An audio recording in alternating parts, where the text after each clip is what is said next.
Alors.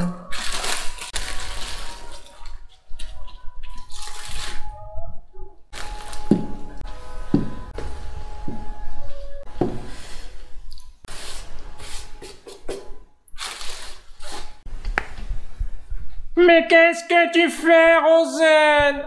Vois-tu la grenouille? Nous arrivons bientôt dans le temps de l'Avent.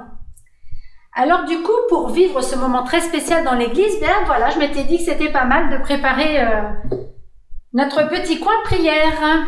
C'est la période de l'Avent parce que c'est avant Noël, c'est ça? En effet, tu n'as pas tort, c'est bien une période qui précède Noël. Alors, mais sais-tu ce que avant signifie? Et d'où vient ce terme? Alors, avant vient du latin adventus.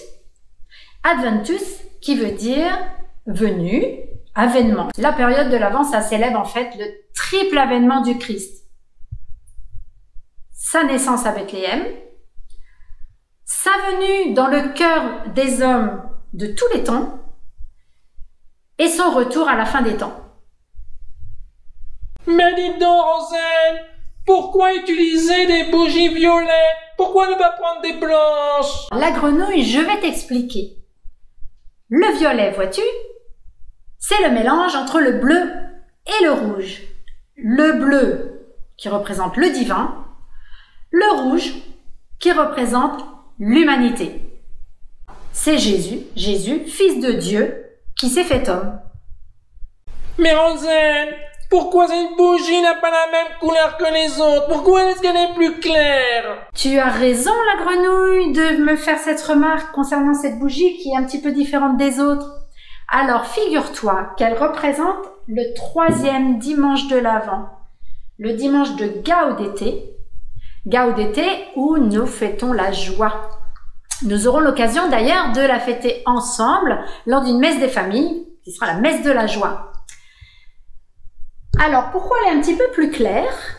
Le violet, c'est le temps de l'attente. Et cette couleur violette éclaircie par du blanc, avec le blanc, va correspondre au jour de fête, ce qui nous donne ce violet très clair.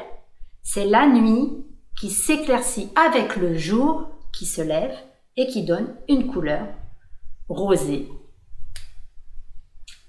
Mais alors, Rosen, ça signifie que tu vas faire aussi une crèche? Oui, ne t'inquiète pas la grenouille, tout à fait, je vais faire une crèche. Mais tu sais à quand ça remonte, la tradition de la crèche? Alors figure-toi qu'au XIIIe siècle, un moine qui s'appelait Saint François d'Assise, qui habitait un petit village italien, a eu l'idée un jour de reconstituer une crèche avec un âne, un bœuf, une mangeoire, comme la crèche de Jésus.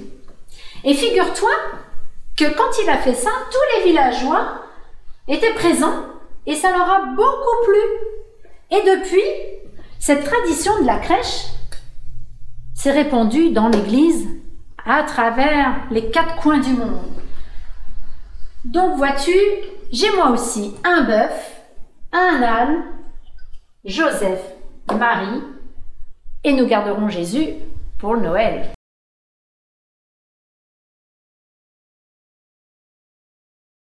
Merci, Rosen, pour toutes ces explications. Ainsi donc, l'Avent, c'est 4 dimanches pour nous préparer à la grande fête de Noël. Le 11 décembre, c'est la messe de la joie, messe et famille, à 11 h à Aller. N'oubliez pas, prenez un temps, en famille, pour faire la crèche chez vous. À bientôt!